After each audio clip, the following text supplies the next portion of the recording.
So you can hear him? Yeah. And I have a question for you. I would like to know, like a show of hands, like, did you hear about this today from an email from Public Water Now? Raise your hands. Did you hear about it from an ad in Monterey County Weekly? Yay! Did you hear about it from next door? Did you hear about it from Facebook? Really? Nobody. Wow. Okay. One person. Thank you. Okay. So I think all of you realize what we're up against here, and I would say that this is going to take, we want community water, it's going to take a community effort, a community-sized effort. We can't just hope someone else next door is going to do it. So I encourage you all to attend the signature trainings that are going to be starting Monday, Tuesday, and Wednesday. And you can volunteer right at this table in front of me and get more information on where and when those are going to be. It's not like signing a petition on the internet. You actually have to do it physically. You have to face-to-face. People have to sign legal petitions for ballot initiatives that way. So, George, where are you? Right over there. George, Director George Riley. Hey, George! Thank you. Thank you. Thank you. A lot of familiar faces out here, some new ones. I'm glad to see new faces. Closer, maybe? Let me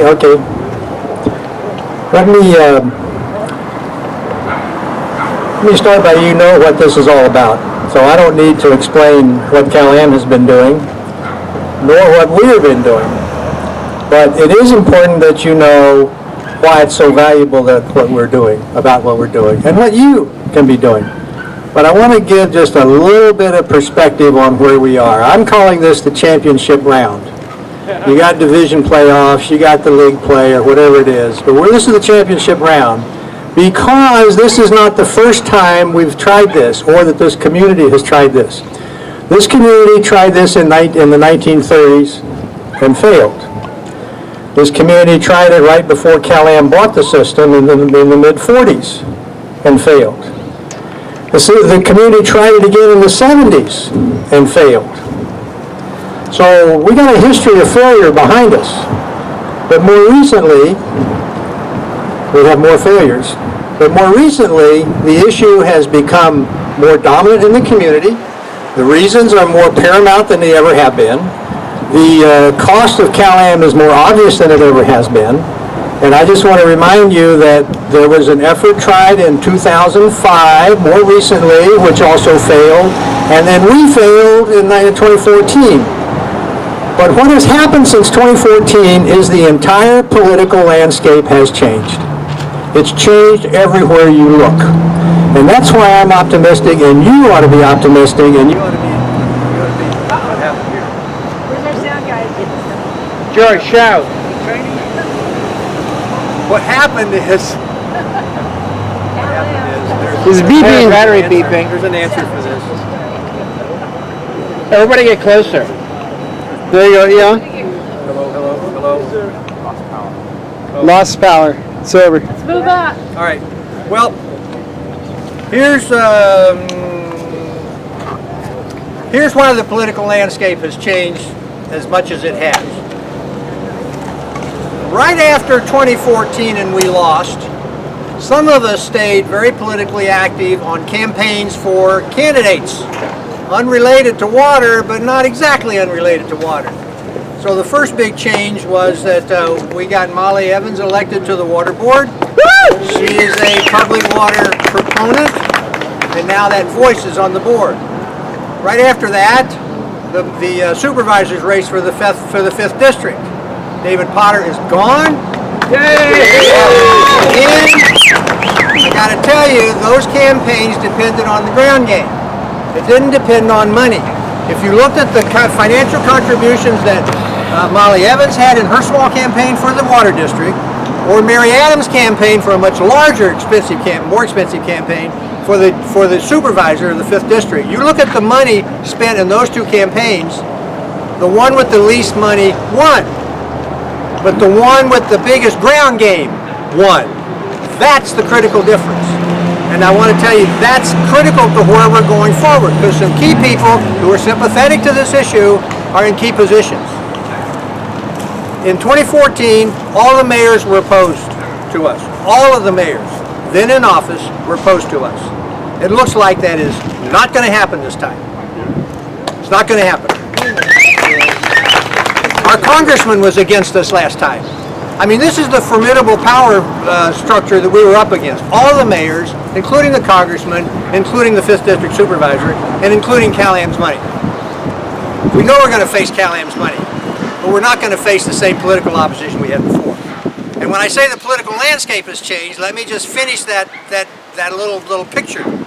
Not only did we change some individuals, the majority on the Seaside City Council flipped to a more progressive view, including key people who are here today, who were Monterey Downs died because the majority flipped.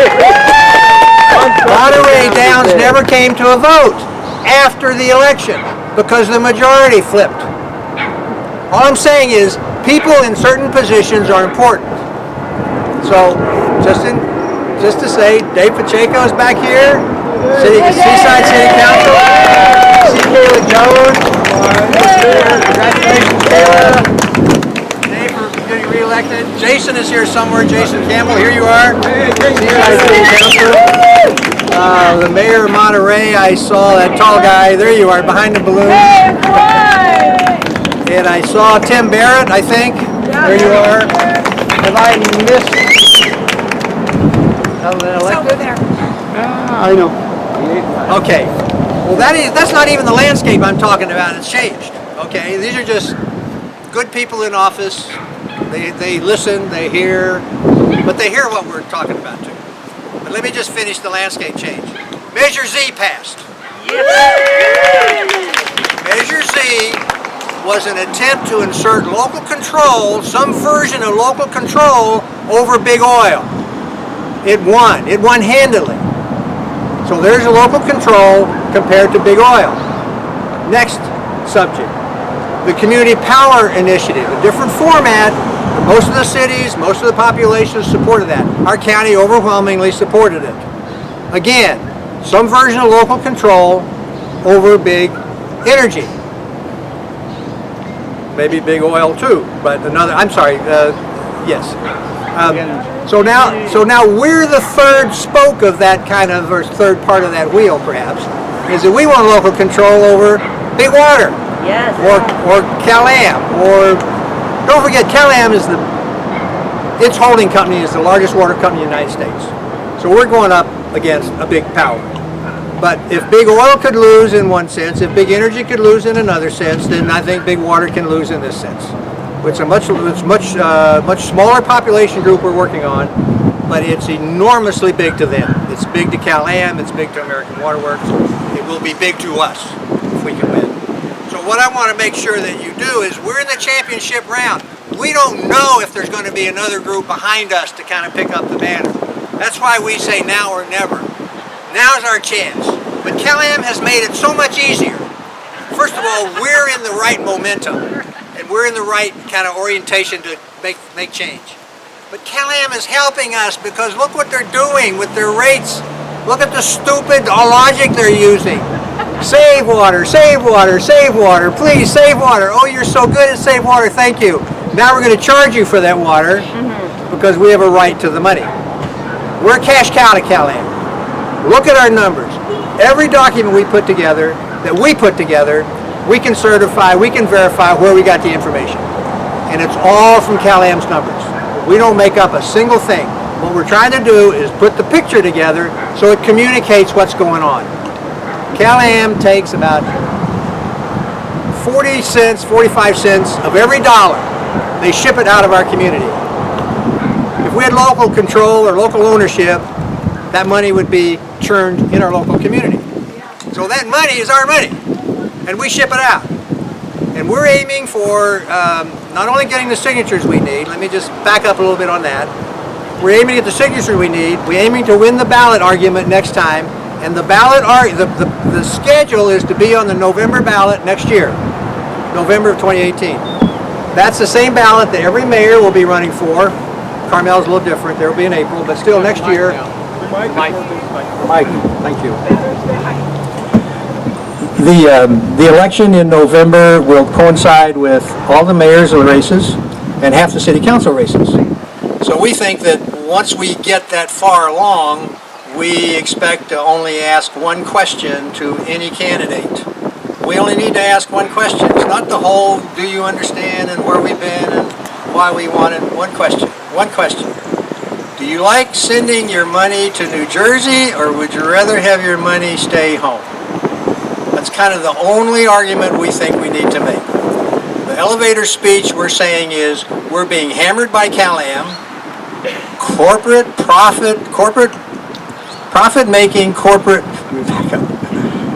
water is wrong. Making profit off of water is wrong. Public ownership is right. It's affordable and it's right. So I don't want to take any more time unless there's one thing, a note here that I've got to say. I've got to thank a lot of the people here who are already made this happen today. But I won't go through all those names. But I want to leave you one thing. There are two angles to this that's a little bit hard to explain and sometimes doesn't make the best argument, won't make the best argument. But will we see a benefit right away? And usually the question is, will we see a reduction in rates? We cannot promise that. All we can say is that it looks like Cal-Am's numbers are bloated, and they also take profit, and they also pay taxes, corporate taxes. Public agencies do not have that. A lot of the argument is also that it's too expensive. They're not for sale. That's not an argument. We can go to eminent domain and deal with that part, but that's not an argument. But what we need to do is try to show people that it's not impossible to do. And this is my analogy. If you're renting, like you're renting water from Cal-Am, but you'd rather own the system, it's like renting your room where you live. You rent or you buy. You rent and somebody else takes the money or sends it to New Jersey in our case, or you own it and the stuff stays home or stays where you are.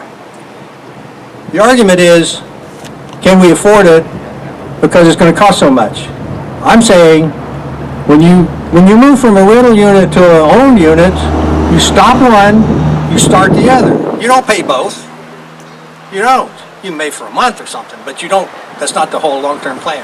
So with ownership comes a loan, or when you buy a house, you buy a loan, and so the issue is we're going to pay the mortgage. So you don't pay rent, you do pay your mortgage. It's a swap, but it's not on top of each other. So keep that in mind when people say, how can we afford it? We can't afford it. We can't afford it. Own it in 30 years! What's the instant benefit we'll get is public ownership, which means all the stuff related to democracy. You get transparency, you get access to information, you get elected officials, you know who they are. If you don't like them, you can vote them out. You know where their offices are. Their office is not locked with screen access and all that stuff. If you have a problem, you call local. Right now with Cal-Am, you call it, and for one thing, you go to San Francisco for everything else around the rate structure. Nothing's local. Very, very little is local. You get that instantly. You get that right away. You get access. You get information. You feel good about what you got. The cost side of it will be later. When you own your home, you have to burn up your mortgage. When we own the Cal-Am system, we'll burn up the mortgage. But in the meantime, we were likely to get some rate reduction. So there are advantages right away, but the marginal cost issue is one that's going to have to be sorted out later. That's all I need to say. Start now. We got signatures, we got shirts, we got lots going on. We need you. The last pitch I need. I want to remind you about the ground game. The ground game only works when the ground game is full of groundskeepers, or whatever you're going to call yourselves. It's only going to work if we do the work. We've got to do the work. But we've done it before. We did it the last time. We collected way more signatures than we needed last time. I want even way, way, way more than the last time.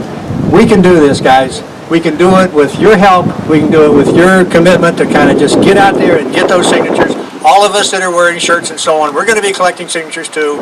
All of us. It's the ground game means we all have to play. We all have to be part of that team.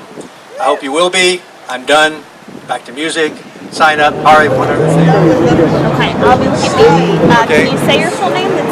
George Riley, R-I-L-E-Y. Nice. So what's your official title? I'm the managing director of this campaign called Public Water Now. Okay. So this isn't the first time that you guys had this campaign. So the second time. We had one in 2014, which we lost. It was 45% we got of the vote. We were up against a huge political pressure, as well as an enormous amount of money. It was $2.5 million against us, 20 to 1. We raised a little over 100,000. We felt like we won because we had 45% of the vote. Even though we were going against Cal-Am's money, we were going against all the elected officials were against us. The congressman was against us. It was a boatload of opposition, and we still got 45% of the vote. So we just feel so enthused that from there, we're now here trying again, the next cycle of an election, and all sorts of people are kind of joining our campaign. So we're going to be able to get our signatures very quickly, and we're just very excited. Okay. You seem pretty confident. What's the change this time around? Well, there are a few people out of office that were in office last time. Dave Potter was very much opposed to us. He's been replaced by Mary Adams. A new member of the Water Management District Board of Directors is on board, who's generally in favor of public water, in various forms. Measure Z passed, which was an anti-corporate control of water, trying to insert some local control over the oil industry and how they extract and how they discharge water. The Community Power Initiative got passed, a little different format, but all over the county and all over this community was supporting another insertion of local control over the energy companies. So now this is our third round saying we want local control of water. We're tired of the monopoly and the corporate control of water. So we just think we're on a roll. The political landscape has changed. The mayors are not organized against us this time. The congressman is not organized against us this time. Cal-Am has gotten their rates have just gone sky high. We have all sorts of cost reasons why, and we think they're arrogant and greedy anyway. But it's even more so because their rates have gone sky high lately. So the rate increase. What else is this campaign about? Like, what's driving this? Well, it's public ownership of water, so it's local control. We want local elected officials to be in charge.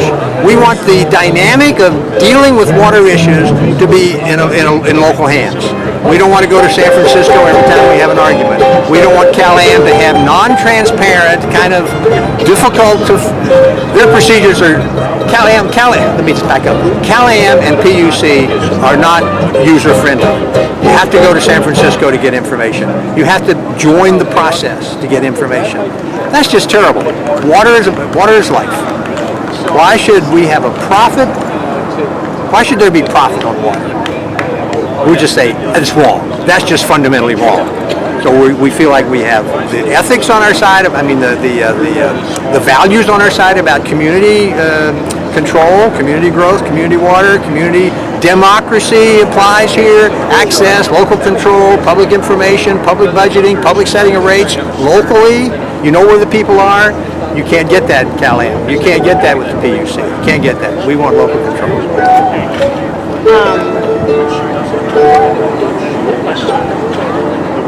So how many signatures are you trying to get? Well, the threshold is about 6,200, 6,100 and something. We got 8,300 last time. We think we can get 10,000 this time. We just think we can go way over the top. So we have no question that we're going to get the signatures we need. Just none. Everybody in the community says, yeah, they'll qualify for the ballot. We will have a campaign coming up, and we just feel like we're hardened to that too. Cal-Am can't do anything to us. They can give slick campaigns, they can do slick flyers, they can load up the television ads or whatever, newspaper ads or whatever. They can spend all the money they want. We know what they're going to say because they said it last time. And we know they can't be believed on what they say. They do not talk about the substance we want to talk about, the high cost of water. They won't be able to talk about that because they're guilty. They are fundamentally guilty of very, very high cost water. So what are they going to say? And would community control of water lower rates? What are you guys thinking? Well, we think ultimately there'll be substantially lower rates in the beginning, maybe just marginally lower rates, because we have to pay for the company. It's a little bit like, it's a big cost. It will be. It'll be in the hundreds of millions of dollars. $200, $300 million. maybe in that ballpark somewhere, maybe less. We don't know, but it's a big chunk of money. But it's like like we're renting our water from Cal-Am, we want to own it. So when you're going to pay rent and you're going to buy a house, you don't pay both at the same time. You stop paying one and you start paying the other. So that's the deal we're gonna have. Instead of paying Cal-Am, because we rent water from them, we're gonna stop paying their profit, stop paying their extra overhead, and we'll pay the bond issue we need to have to afford the purchase. The only way it can be purchased is through a bond, and that'll be amortized just like a house mortgage over 20 years or so. And so you pay that down, and at the end of 20 years you own it. The big benefit is like a tree. Like you plant a tree today, you don't gain from it. You start in the right place, but you don't gain anything. 20 years or 15 years later, you got a shade tree. So we're in the mode of planting the tree, and then we'll reap the major benefits later, but we'll reap immediate benefits right away because of democracy, local access, local control. So in layman's terms, can you spell out immediate benefits and long-term benefits for me? So immediately. Well, my kind of quick summary is the ratepayers are being hammered by Cal-Am. The corporate ownership of water, making profit out of water, is just definitely wrong. And local local democracy can play out in how our water rates are set, who's on the board of directors, where's the information. So I say we're hammered by Cal-Am, corporate water is wrong, public water is right. And so I talked to Cal-Am earlier, and they say they aren't for sale. Exactly. Fine. There's a process for that. It's called eminent domain. We're prepared for that. Our campaign is to get the Water Management District to act because they have the authority to act. They were formed in order to do this. They haven't done it. We're saying, live up to your charge. You're our public agency. We want you to do this. So we're going to force the issue on them. They need to then do the evaluation and move forward on it. So we can't. I mean, as a citizen group, we can't do eminent domain. Only a public agency can do eminent domain. But just because it's not an argument to say we're not for sale.